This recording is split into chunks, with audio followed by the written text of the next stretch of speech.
Fala galerinha, esse é o seu canal História na Telinha. Eu sou o professor Valdemir e a aula de hoje é sobre ditaduras na América Latina. Nós vamos falar do regime militar brasileiro, do regime militar chileno e do regime militar argentino.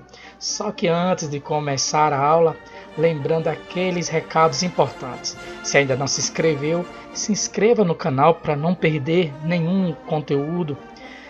Curtiu? Então curta o vídeo, comente, compartilhe, certo? Compartilhe o conhecimento, pois é muito importante. Então vem comigo que a gente vai aprender bastante. Ditaduras na América Latina.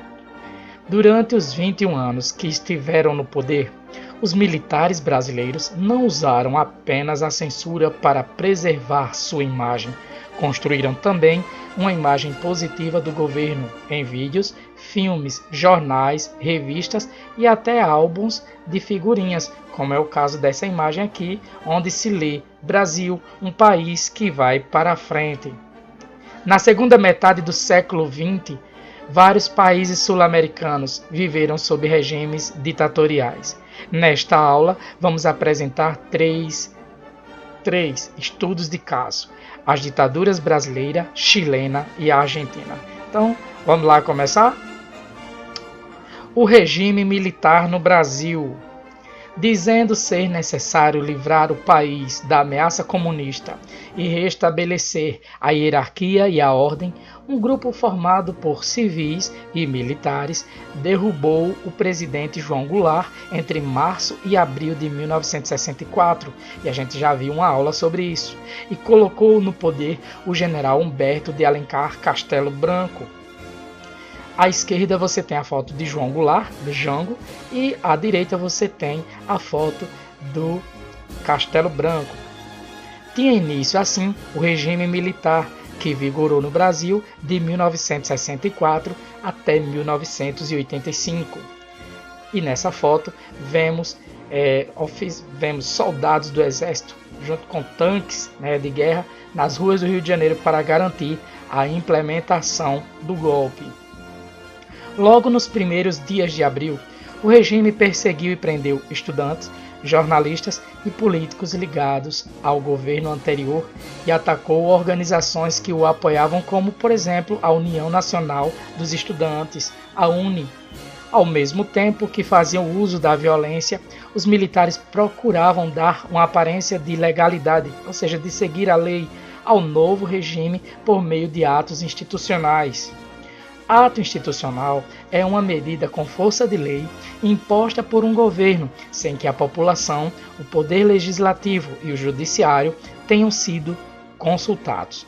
O ato institucional de 9 de abril de 1964, mais tarde chamado de AI-1, estabeleceu o seguinte, nessa fotografia você tem Castelo Branco promulgando o ato institucional número 1. Ele estabelecia o seguinte: permitia ao presidente suspender os direitos políticos de qualquer cidadão por 10 anos. Autorizava cassar mandatos parlamentares. Todo político que fosse considerado contrário ao regime, que se posicionasse contrário ao regime militar, perderia o seu mandato. E, no caso, tinha eleitores que ficavam sem votar, também se criticasse um regime ou se poder se candidatar.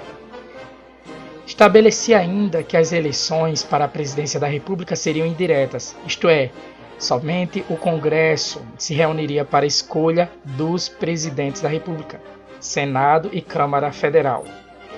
No dia seguinte, os militares divulgaram a lista dos 100 primeiros cidadãos que tiveram seus direitos políticos suspensos, entre os quais estavam os ex-presidentes Jânio Quadros e João Goulart, o governador de Pernambuco, Miguel Arraes, e o deputado federal Leonel Brizola, como vocês podem ver as fotografias dos quatro.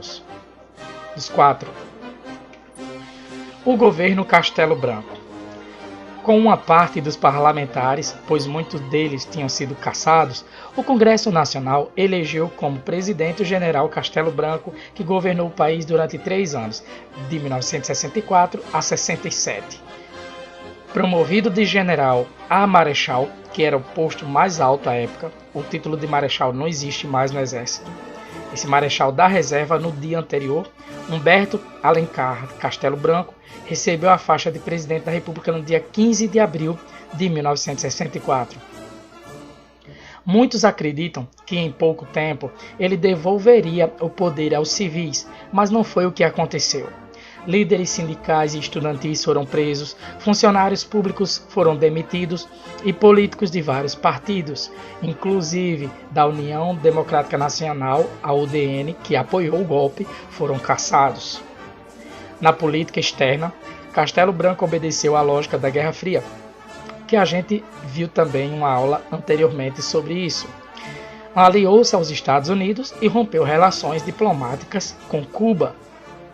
Na área econômica, tomou as seguintes medidas: cortou gastos, aumentou os impostos, contraiu empréstimos dos Estados Unidos, comprimiu os salários dos trabalhadores, controlou e até não deixava que subisse além daquilo que o governo determinasse, e eliminou a estabilidade de emprego após 10 anos e criou em seu lugar o Fundo de Garantia por Tempo de Serviço, o FGTS. Então, o FGTS para trabalhadores que seguem a CLT, foi criado durante o governo Castelo Branco, na década de 60.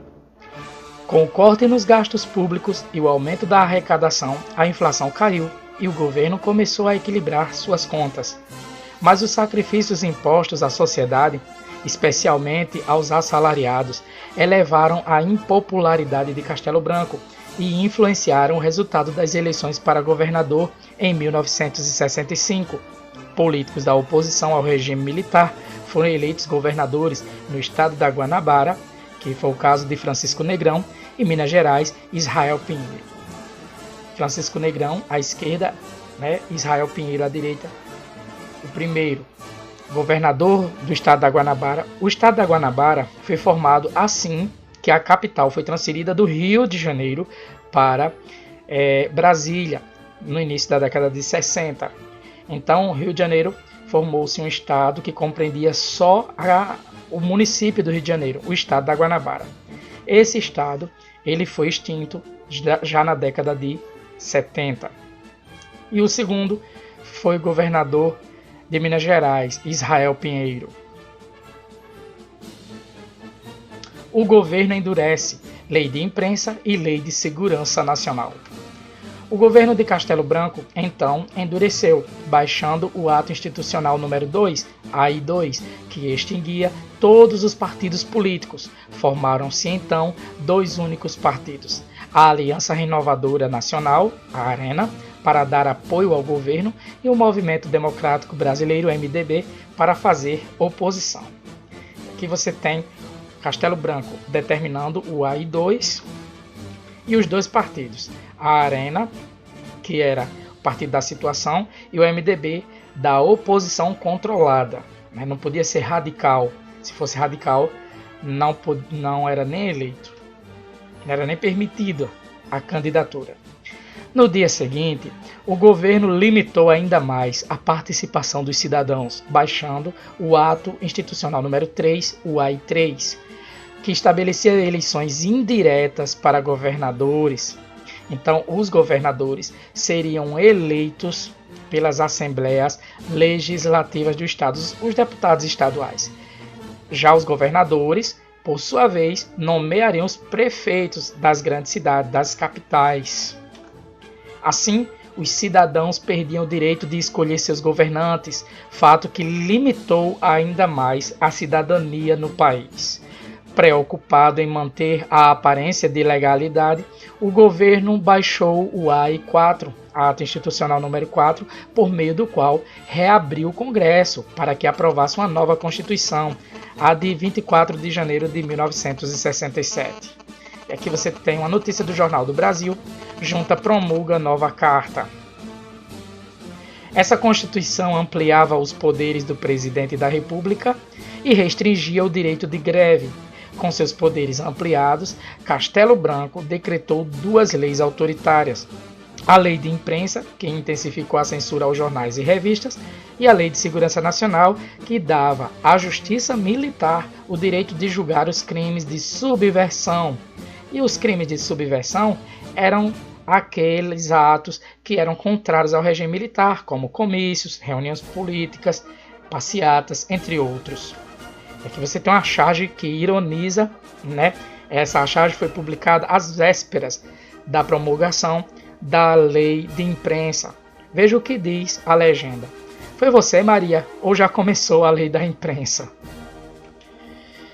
Castelo Branco foi substituído por outro militar, o general Arthur da Costa e Silva, que tomou posse no dia 15 de março de 1967. E aí está Arthur Costa e Silva, ou simplesmente Presidente Costa e Silva. A linha dura no poder. Com a chegada de Costa e Silva, os militares da linha dura assumiram o governo. Todos os militares que lideraram o golpe de 1964 eram adeptos da doutrina da segurança nacional, doutrina essa, um ensinamento advindo dos Estados Unidos que preceituava o combate ao comunismo. Assim, eles eram contrários a esse tipo de regime, o regime comunista. Mas tinham divergências entre eles, o que nos permite dividi-los em dois grupos, o castelista e o linha dura. Falemos de cada um deles.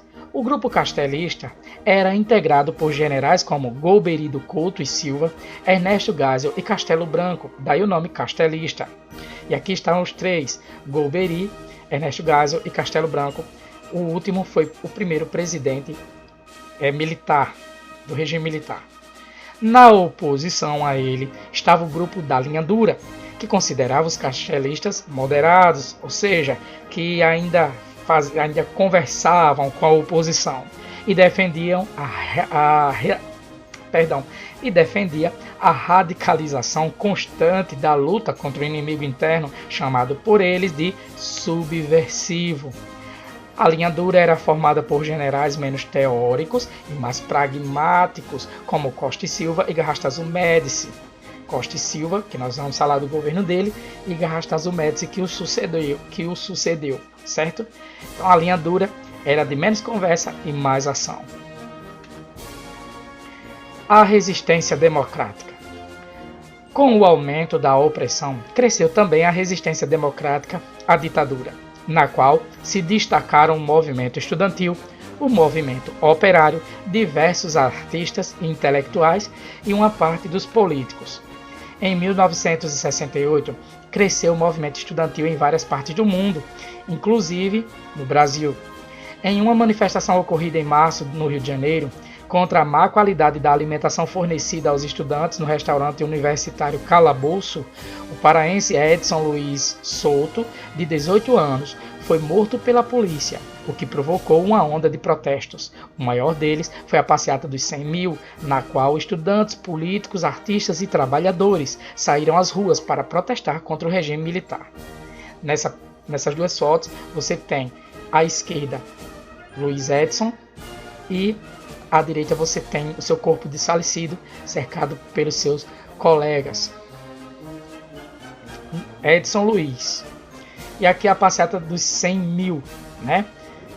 Você tem num dos cartazes artistas intelectuais e clero com os estudantes e na outra faixa, abaixo a ditadura, povo no poder. É chamada de Marcha dos 100 mil porque contabiliza-se em torno de 100 mil pessoas que participaram. Em outubro de 1968, os estudantes desafiaram o governo mais uma vez, realizando em Ibiúna, no interior de São Paulo, o 30º Congresso da União Nacional dos Estudantes, a UNE. Mas a polícia invadiu o local e prendeu cerca de 700 estudantes que participavam do Congresso. E aqui você tem uma fotografia desse momento da prisão dos estudantes em Ibiúna, no 30º Congresso da UNE. Nesse mesmo ano, o movimento operário também mostrou sua disposição de luta em duas grandes greves por aumento de salários. Uma em Contagem, perto de Belo Horizonte, Minas Gerais, envolvendo cerca de 15 mil trabalhadores, e outra em Osasco, na Grande São Paulo, que também contou com a participação de milhares de trabalhadores. a greve de Contagem, em Minas Gerais, e a greve de Osasco, em São Paulo.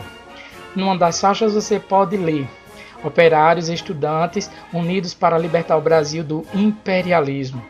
Pois era assim, quem estava à direita, né, era contrário ao comunismo, e quem estava à esquerda era contrário ao dito imperialismo, certo? Ao capitalismo.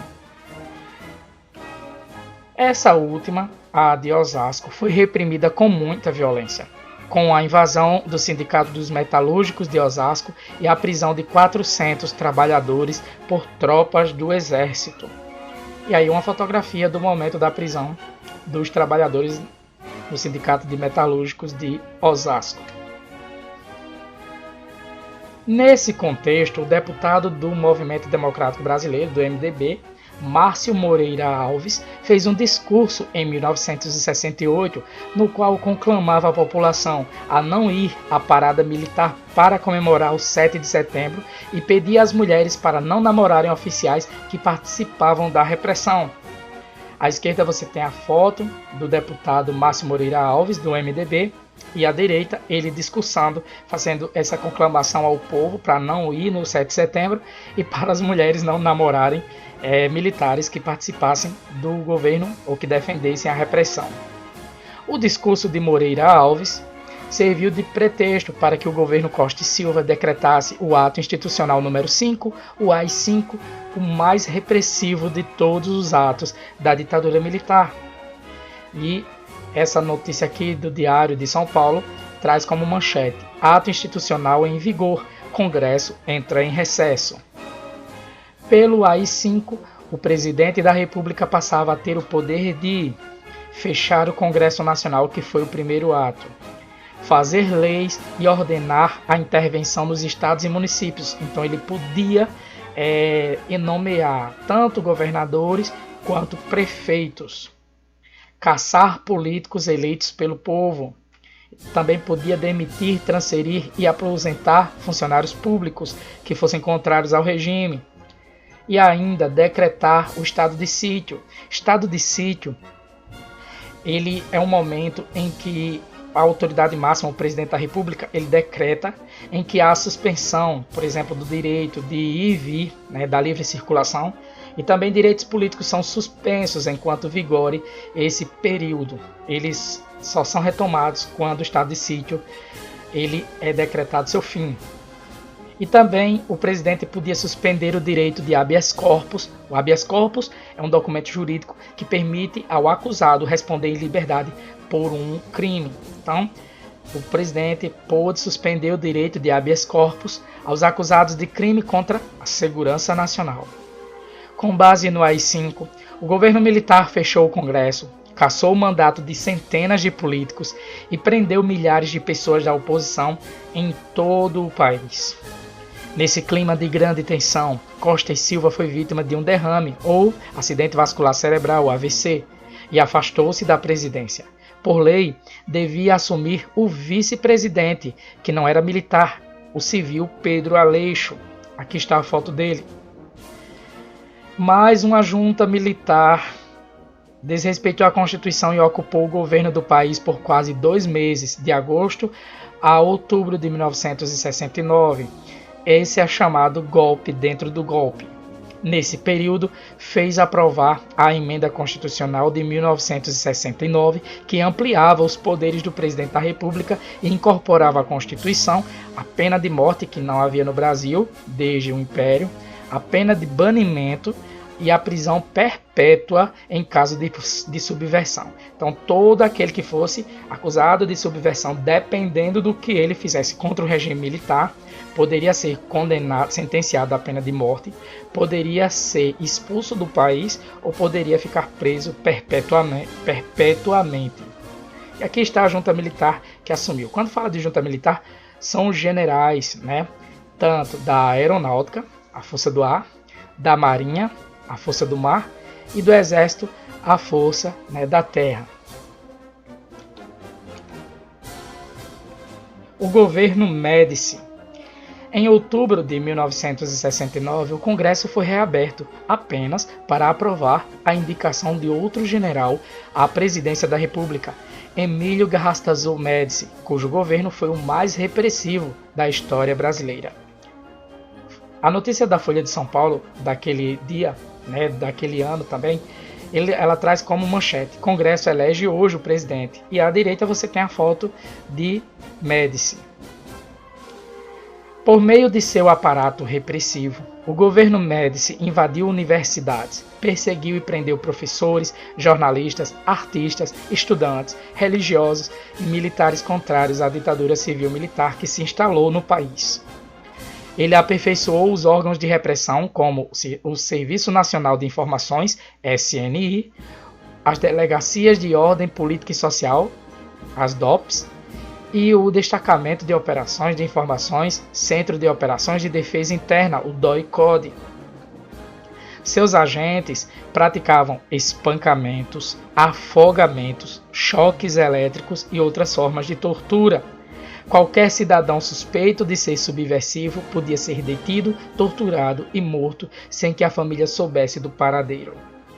Com o aumento da repressão, cresceu também a resistência democrática ao regime militar por meio de abaixo-assinados, protestos de rua, oposição parlamentar, jornais, espetáculos teatrais e festivais de música popular brasileira. Então, as músicas dessa época são carregadas de críticas ao regime militar sob símbolos, sob figuras de linguagem para não serem censurados, pois tudo era passado, tudo passava pela junta, por uma junta de censura que permitia ou não a publicação.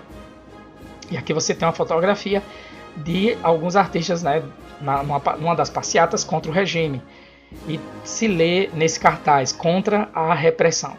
E a pessoa que você pode identificar de cara é Chico Buarque de Holanda, aqui com a camisa mais escura segurando o cartaz. A luta armada. Pois bem, agora nós vamos falar da oposição ao regime militar, o que eles fizeram.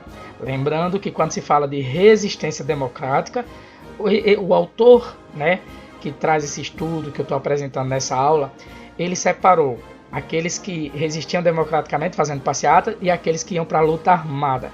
Mas aqueles que faziam a resistência por meio de passeatas e não de guerrilhas, a chamada resistência democrática, a maioria deles defendia o socialismo, o comunismo, admiravam pessoas como Fidel Castro, Che Guevara, que eram ditadores. Cuba já vivia uma ditadura e muitas dessas pessoas, que mesmo não participando de guerrilhas, fazendo passeatas contra o regime militar, defendiam esse tipo de regime.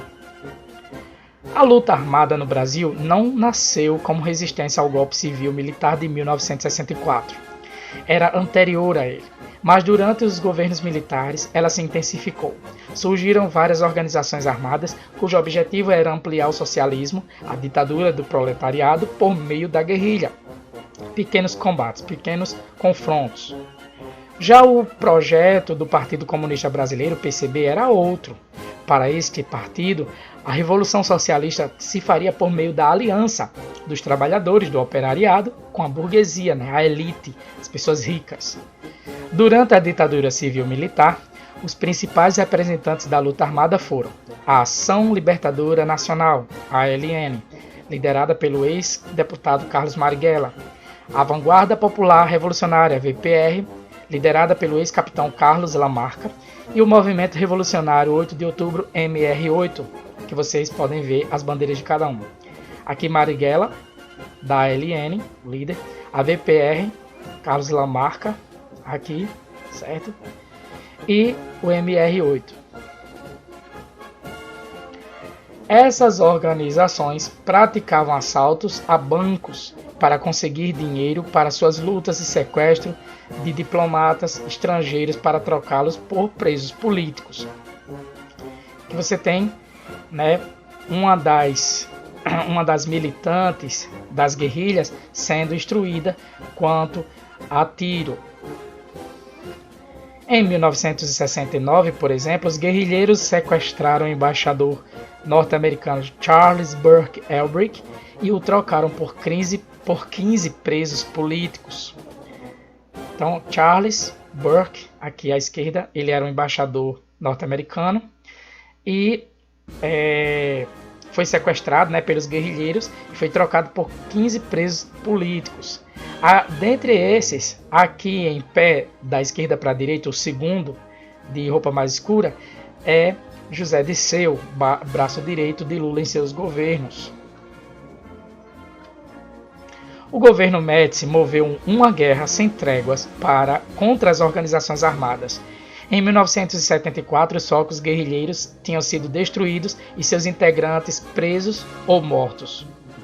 As várias organizações guerrilheiras que atuaram à época tinham alguns pontos em comum, que eram: eles criticavam a via legal para chegar ao poder e implantar o socialismo, então por eles era por meio de luta que o socialismo deveria ser implantado e não por meio da via legal, não por meio do voto, não por meio da democracia. Eles defendiam em sua maioria princípios marxistas e leninistas, né, de Marx e Lenin, segundo os quais a classe revolucionária era o trabalhador, era o operariado. E acreditavam ser um grupo de vanguarda, de elite, que estaria na frente, guiando as massas, despertando a classe operária para o papel que lhe cabia na Revolução Socialista. A propaganda de massa.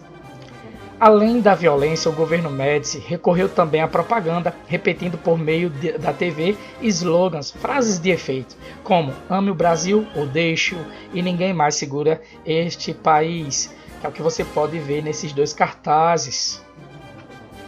O próprio presidente Médici se apresentava como um homem do povo apaixonado por futebol e torcedor número 1 da seleção brasileira. Final da Copa, essa foto é um final da Copa do Mundo de 1970, lá na cidade do México, capital daquele país. O presidente o Brasil venceu a Itália por 4-1. Em 1970, os brasileiros puderam assistir pela primeira vez a uma Copa do Mundo ao vivo e em cores. E de casa assistiram a esse gol da seleção brasileira contra a Itália mostrado na fotografia. Com a vitória da Copa de 1970, a seleção brasileira trouxe definitivamente para o Brasil a taça Gilles Rimet. A conquista do tricampeonato de futebol pela seleção canarinho, pois a camisa era amarela como o passarinho, na Copa do Mundo de 1970, foi apresentada por Médici como mais uma vitória de seu governo. Então ele se aproveitou da vitória da seleção para promover o seu governo. Nessa época, além da propaganda oficial, outro fator ajudou Médici a conseguir apoio de parte da população: o crescimento da economia. O milagre econômico.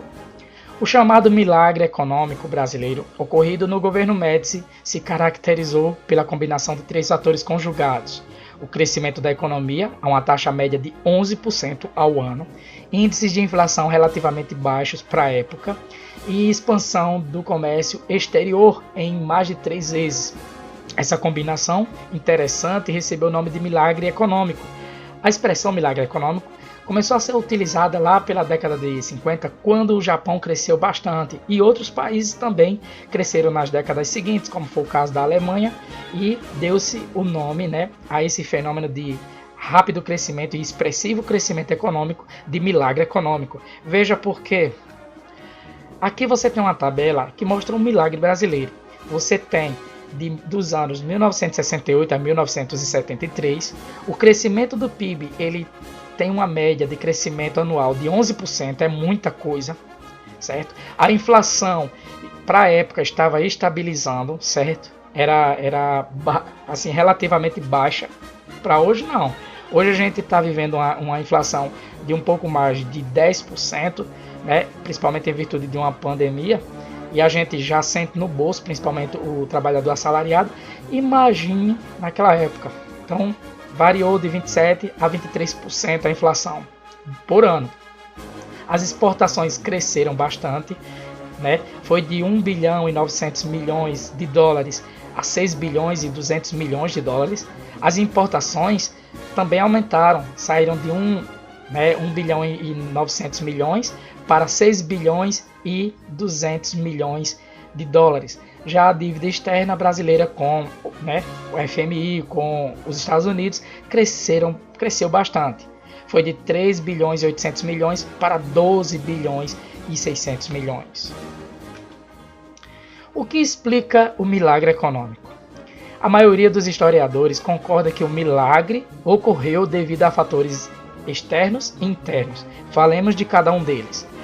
Externamente, ou seja, fora do Brasil, a conjuntura era favorável. Entre 1961 e 1973, a economia norte-americana cresceu a uma taxa de 4,5% ao ano, o Japão a uma taxa de 9,4%, a Alemanha a 4,3% e a Itália cresceu 4,9%. Já dentro aqui do Brasil, o governo adotou uma política de incentivos fiscais, ou seja, as empresas, quem quisesse investir aqui, deixava de pagar certos tributos, certos impostos. Então as pessoas se sentiam atraídas, né? Tanto investidores nacionais como de fora do país, concedendo-lhes facilidades para atuar aqui no Brasil. Também uma política trabalhista que comprimia, ou seja, controlava e não deixava subir muito o salário dos trabalhadores de baixa renda, diminuindo o custo de mão de obra. Então era muito mais vantajoso empregar um trabalhador brasileiro do que em outros países que os trabalhadores têm um salário maior. Hoje isso acontece muito na China, na Índia, em que os trabalhadores recebem muito pouco. Então esses países são muito mais atrativos para determinadas empresas. E além disso, por meio de uma série de ajustes, conseguiu um razoável equilíbrio nas contas públicas. O capital acumulado, ou seja, a riqueza acumulada por esses meios, né, alimentou um extraordinário crescimento da indústria brasileira, especialmente a de bens de consumo duráveis, como eletrodomésticos e automóveis. À esquerda, você tem o Simca Chambord, lançado em 1959 na França e montado aqui no Brasil. Já à direita, você tem vários modelos de eletrodomésticos em propaganda da época: rádios, aspiradores de pó, sanduicheira, ventilador, batedeira, ferro de passar e enceradeira. Incentivadas pelo governo e por uma situação externa favorável, as exportações brasileiras também cresceram. O governo aproveitou-se do crescimento da economia para investir na realização de grandes obras, como a hidrelétrica de Itaipu, as usinas nucleares e a ponte Rio-Niterói. À esquerda você tem a fotografia da hidrelétrica de Itaipu, que tive o privilégio de visitar em 2014, 2015. É uma obra gigantesca. Já à direita você tem uma das pontes que foi a maior ponte do mundo por algum tempo, a ponte que liga o Rio de Janeiro a Niterói, né? A ponte Rio-Niterói, que é uma obra que marcou o período militar. O fim do milagre. Em 1973, último ano do governo Médici, por motivos internos e externos, o milagre econômico começou a dar sinais de esgotamento. Fora do Brasil, após a guerra de 1973 entre árabes e israelenses, os países árabes triplicaram o preço do barril do petróleo, o que provocou um forte abalo na economia brasileira, já que cerca de 80% do petróleo que o país consumia era de fora, era importado. Para pagar a esse petróleo, o Brasil gastava quase metade do que ganhava com suas exportações. Internamente, devido aos baixos salários, a maioria da população já não conseguia comprar o que as empresas produziam. Ao mesmo tempo, o PIB, Produto Interno Bruto, a soma de todos os valores produzidos pelo país, começou a cair, começou a declinar, e a inflação voltou a crescer. A dívida externa e a diferença entre os mais ricos e os mais pobres também aumentaram. Ao final do governo Médici, o Brasil tinha se tornado a 10ª potência capitalista do mundo, mas seus indicadores sociais continuavam ruins. O próprio general Médici reconheceu a desigualdade social existente no país ao dizer: a economia vai bem, mas o povo ainda vai mal. Esse texto aqui é bem interessante, que ele vai mostrar a visão da resistência indígena e da resistência negra, certo? Durante a ditadura militar. Nesse texto, o Yanomami Davi Kompenawa expressa a visão de um indígena sobre o projeto dos governos militares de ocupação estratégica da região amazônica. Eu tinha ouvido gente da FUNAI, a Fundação Nacional do Índio, que substituiu o SPI, que, para abrir o trecho que liga Manaus a Boa Vista, os soldados tinham atirado nos Waimiri Atroari e jogado bombas em sua floresta. Eles eram guerreiros valorosos. Não queriam que a estrada atravessasse suas terras. Atacaram os postos de Afunai para que os brancos não entrassem onde eles viviam. Foi isso que deixou os militares enfurecidos. Muitos foram, as mulheres, crianças e velhos, que morreram entre nós por causa da estrada.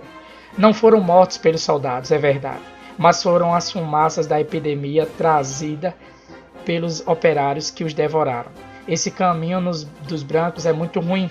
Os seres da epidemia Shawarari vêm seguindo por ele, atrás das máquinas e dos caminhões. Terão aberto a estrada para silenciar a floresta de nossa presença? Para aqui construir suas casas sobre os rastros das nossas? Já o segundo trecho traz: numa manifestação ocorrida em 1978, vários grupos negros reuniram-se nas escadarias do Teatro Municipal de São Paulo para protestar, entre outras coisas, contra a discriminação sofrida por 4 atletas juvenis negros expulsos do Clube de Regatas Tietê, em São Paulo, sem nenhuma justificativa. Durante esse ato público, ocorreu a unificação de várias organizações negras, nascendo assim o Movimento Negro Unificado MNU, cujo programa de ação defendia a desmistificação da democracia racial brasileira, a organização política da população negra, a formação de um amplo leque de alianças na luta contra o racismo e a organização dos sindicatos e partidos políticos e a luta pela introdução da história da África e do negro no Brasil nos currículos escolares.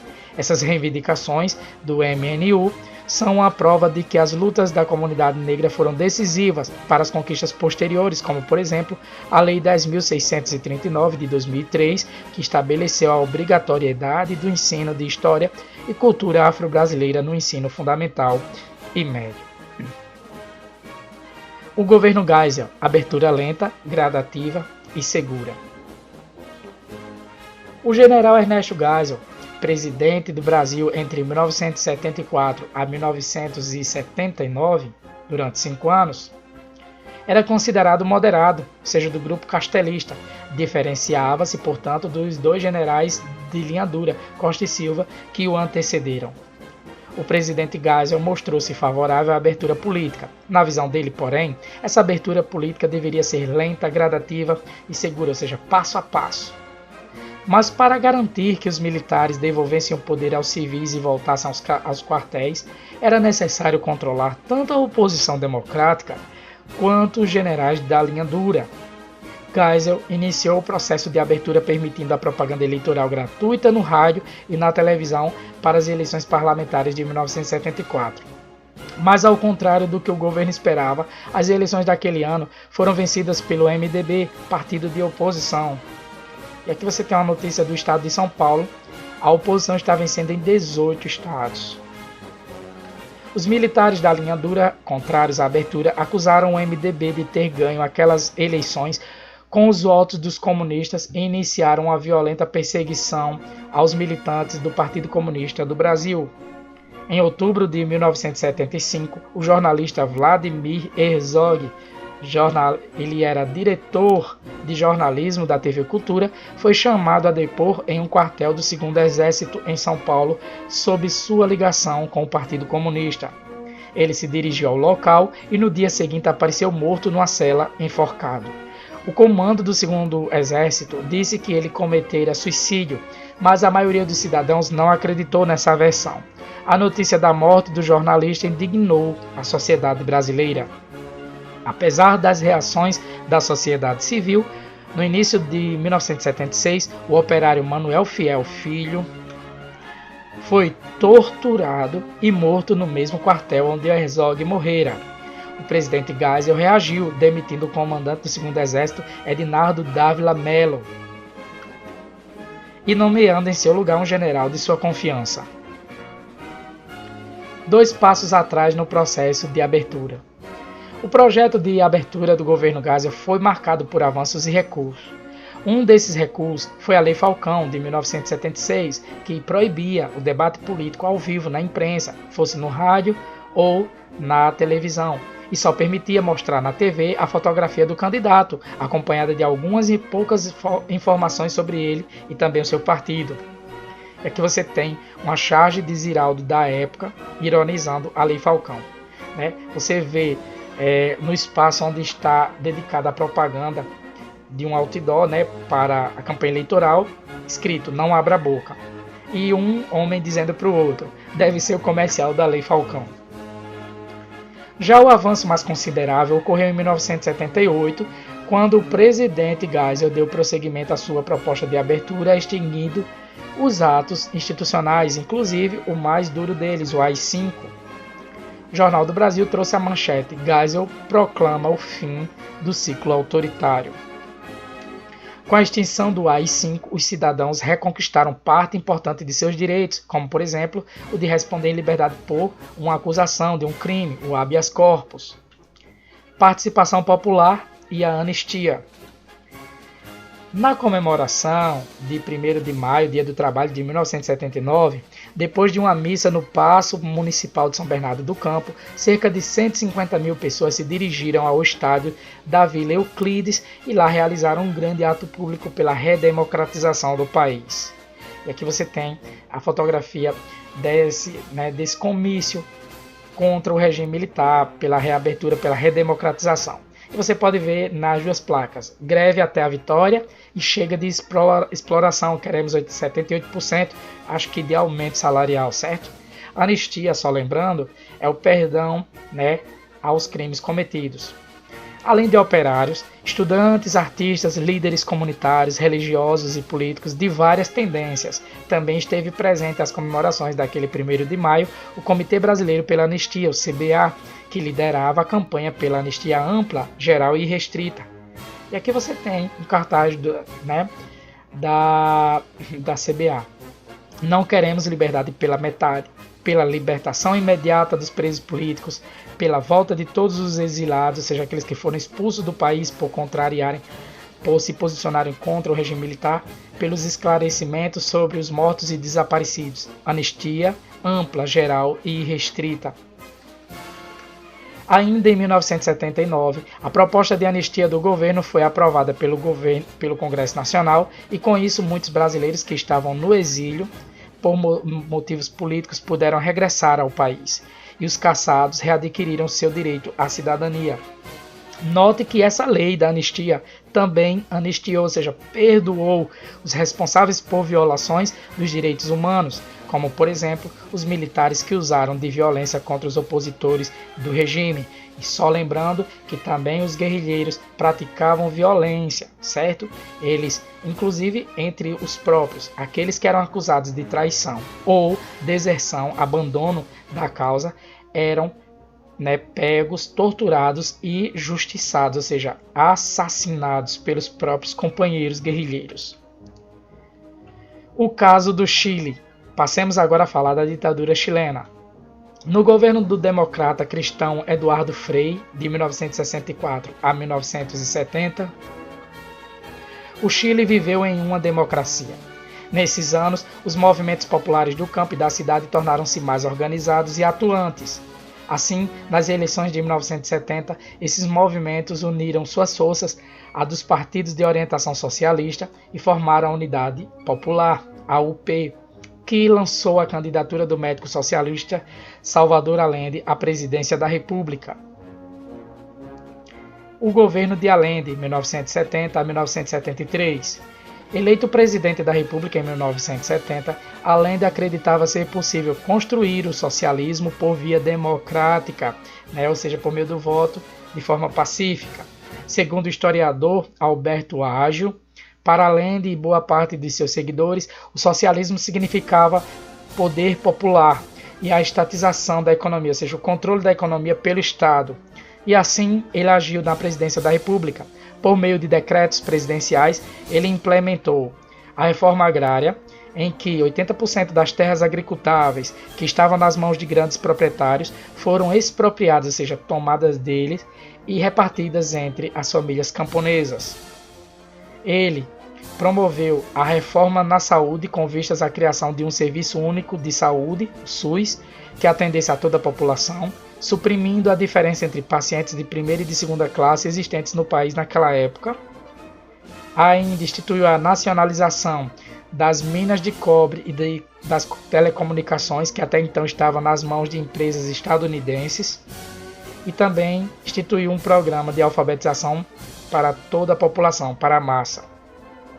Com essas medidas, o governo Allende atraiu fortes inimigos. De um lado, há organizações como o Movimento de Esquerda Revolucionária, AMIR, ou MIR, que pressionavam o governo para acelerar as mudanças e chegar ao socialismo mais rapidamente.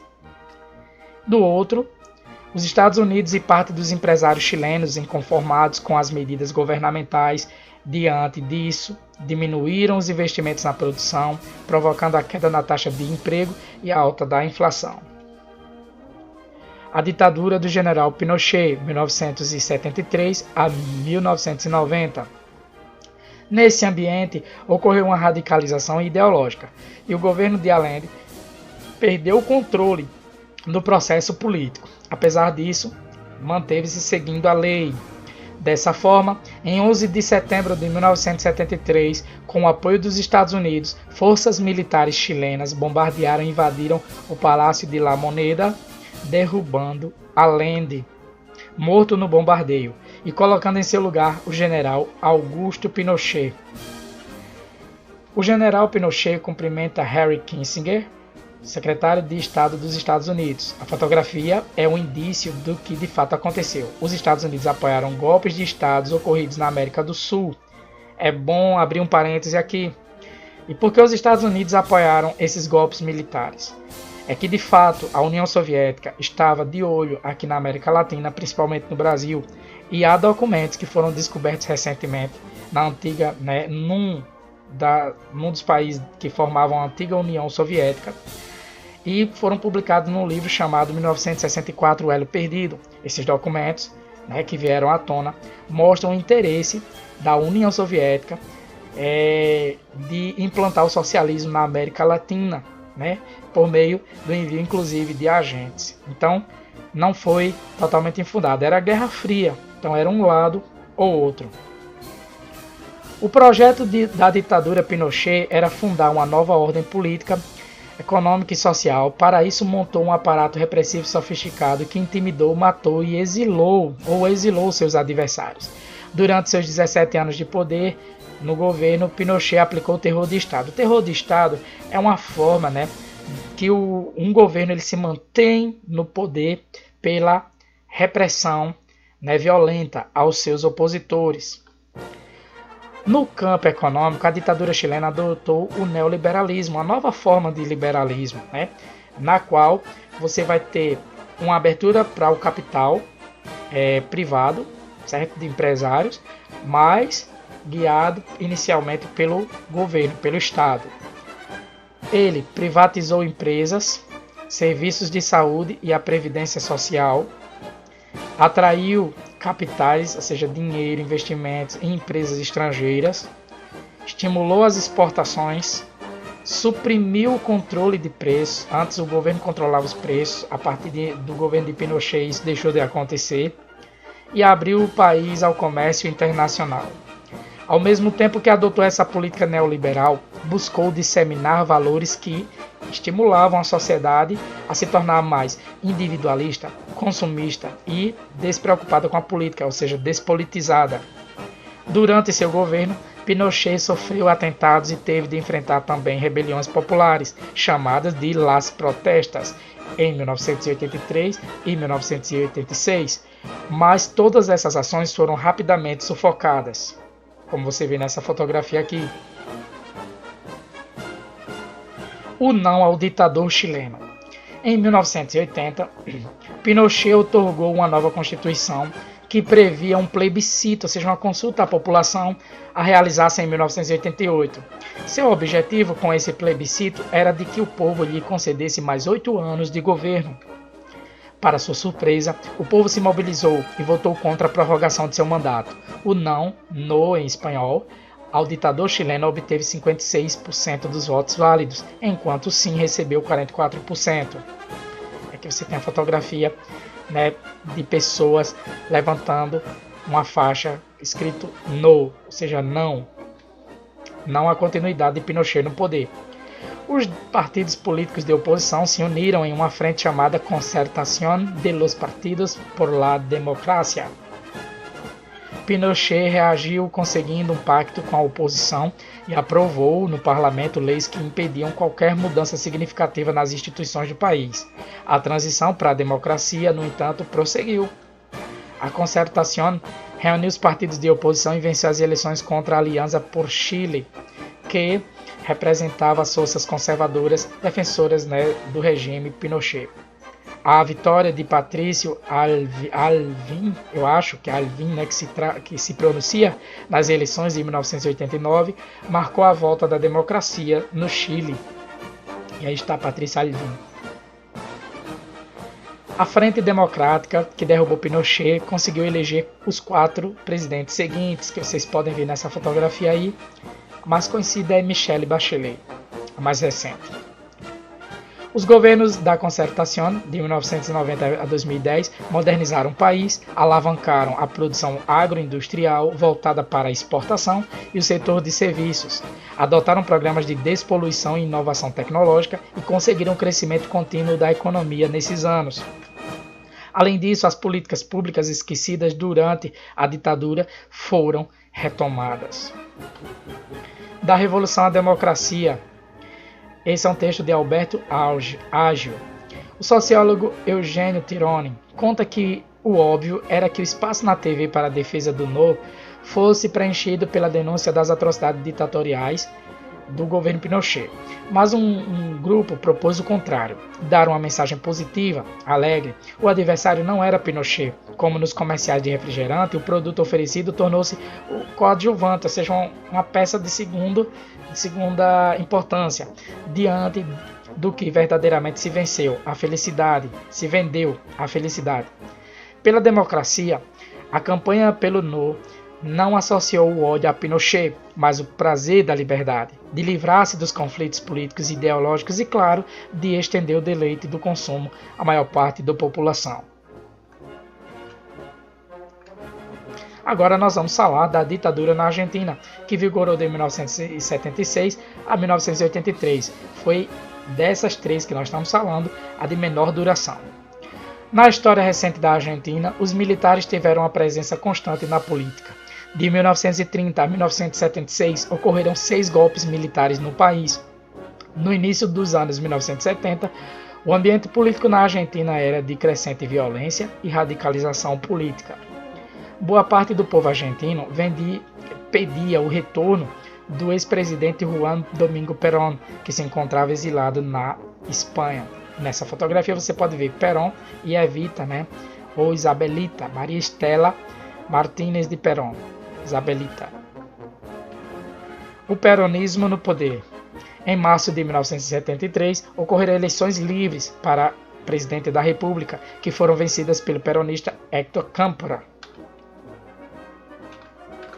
Em junho do mesmo ano, Câmpora renunciou para que fossem realizadas novas eleições presidenciais e Juan Domingo Perón assumisse a presidência da Argentina, e foi o que de fato aconteceu. No ano seguinte, porém, Perón faleceu e o poder passou às mãos de sua esposa e vice-presidente Isabelita Perón. E Isabelita Perón foi a primeira presidente, mulher, no Ocidente. Seu governo, no entanto, não conseguiu o apoio da maioria da população. Ela era criticada inclusive por parte dos peronistas. Além disso, não conseguiu alavancar a economia do país, e você sabe como isso pesa para o apoio popular a um governo. Esses fatores somados abriram caminho para um novo golpe de Estado desfechado em 24 de março de 1976. Uma junta militar formada por comandantes das 3 armas e presidida pelo general Jorge Rafael Videla, que é esse moço aqui, assumiu o poder e ficou, ele ficou de 1976 a 1981.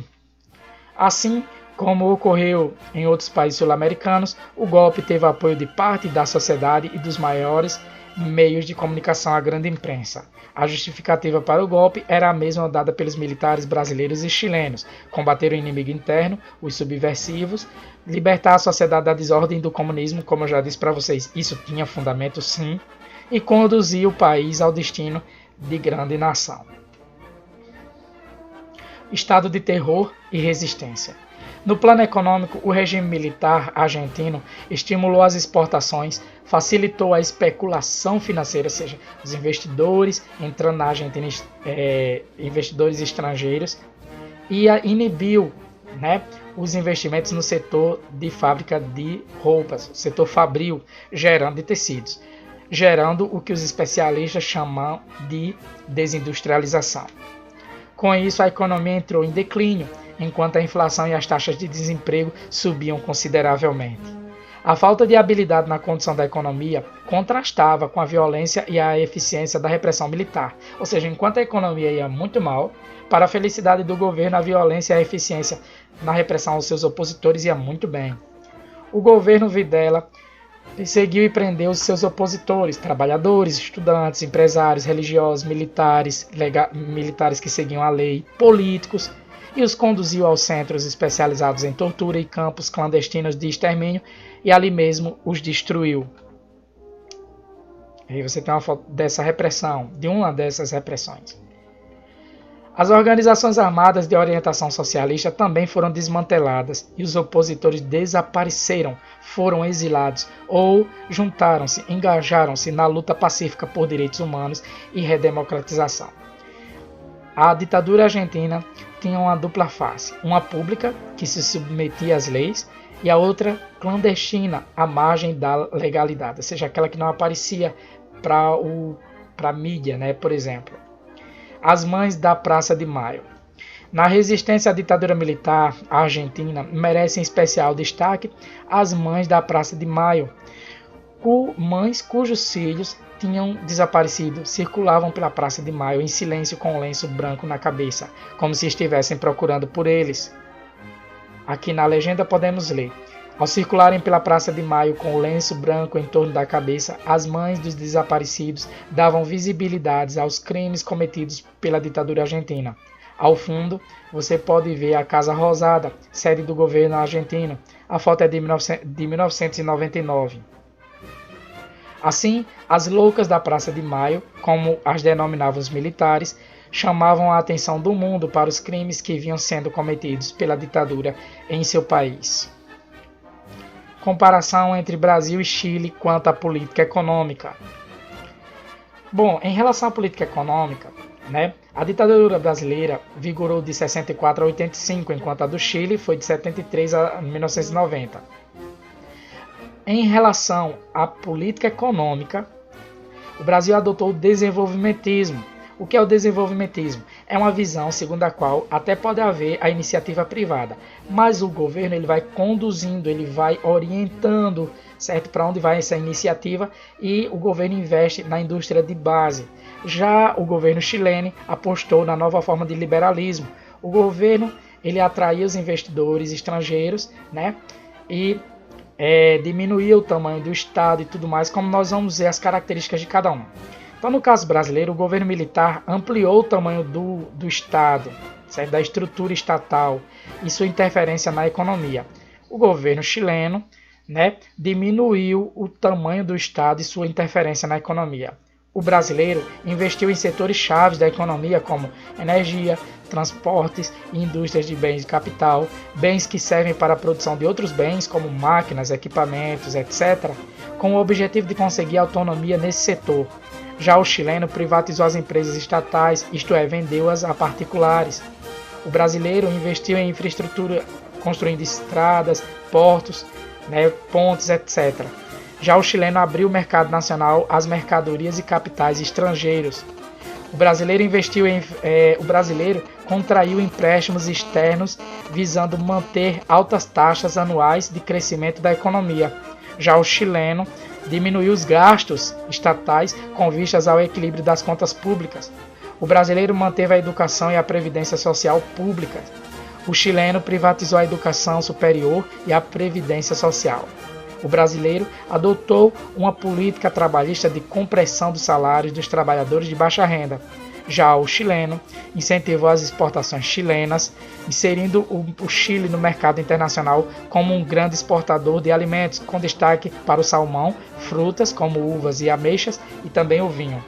Concluindo, enquanto o regime militar brasileiro deu continuidade ao modelo adotado na era Vargas, o regime militar chileno adotou uma política econômica neoliberal, diminuindo o tamanho do Estado por meio de uma política de privatização de empresas que haviam sido estatizadas, ou seja, substituiu o modelo adotado no governo anterior por outro, que hoje é responsável, em parte, pelo modo de inserção do Chile na economia internacional. Então, o que os historiadores, admitem é que a economia chilena é o que é hoje, graças à estruturação da era Pinochet. Bom, agora a comparação entre a ditadura brasileira e a argentina. O texto a seguir faz parte de uma entrevista com o professor titular da Universidade Federal de Minas Gerais, o FMG, Rodrigo Pato Sá Mota. Ele diz: tenho proposto o conceito de cultura política para explicar as diferenças entre Brasil, Argentina e Chile. Uma reflexão que estou desenvolvendo é a de que a cultura política brasileira tem um traço-chave, a busca da negociação, da conciliação e de arranjos que evitem rupturas. Na política brasileira é muito forte o apelo por moderação. Há momentos agudos, como no pré-64, quando entrevistados dizem haver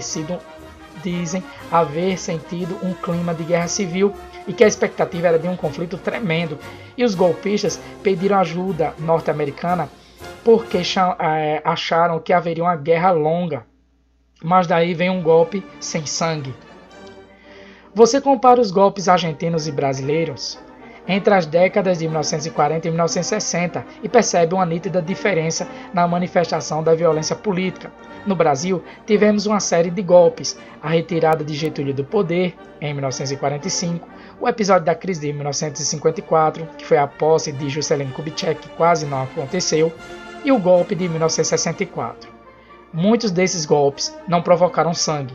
Se a gente observa os golpes argentinos nesse período, todos terminaram em sangue.